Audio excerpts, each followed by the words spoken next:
ಈ ದುಷ್ಟ ಭ್ರಷ್ಟ ಅನಿಷ್ಟ ಕನಿಷ್ಠ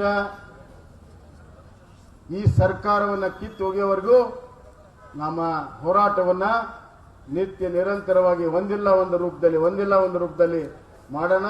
ಜನ ಜಾಗೃತಿ ಮಾಡಿಸೋಣ. ಜನ ಆಕ್ರೋಶ ಇವತ್ತು ಮುಗಿಲಿಗೆ ಮುಟ್ಟಿದೆ. ಈ ಜನ ಆಕ್ರೋಶವೇ ಈ ಸರ್ಕಾರವನ್ನ ಕಿತ್ತೊಗೆಯುತ್ತದೆ. ನಾವೆಲ್ಲರೂ ಇವತ್ತು ಅಹೋರಾತ್ರಿ ಧರಣಿ ಇದು ಪ್ರಾರಂಭ, ಅಂತ್ಯವಲ್ಲ, ಇದು ಪ್ರಾರಂಭ. ಆ ಸಂಕಲ್ಪವನ್ನ ಮಾಡಿ ನಾವು ಮುನ್ನಡೆಯೋಣ. ಜಯ ನಮ್ದೇ.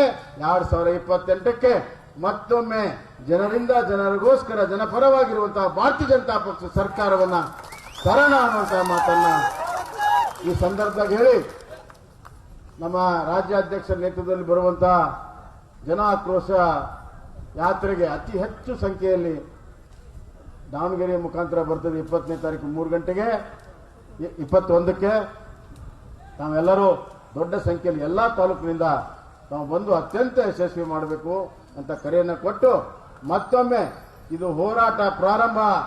ಸನ್ನದ್ಧರಾಗಿ ಸಜ್ಜಾಗಿ ಮುನ್ನಡೆಯಿರಿ, ಕುಗ್ಗದೆ ಹಿಗ್ಗದೆ ಮುಂದೆ ನಡೆಯಿರಿ ಅಂತ ಈ ಸಂದರ್ಭದಲ್ಲಿ ಹೇಳಿ ತಮ್ಮೆಲ್ಲರಿಗೂ ವಂದಿಸಿ ನಾನು ಮಾತನ್ನು ಮುಗಿಸ್ತೇನೆ. ಧನ್ಯವಾದಗಳು.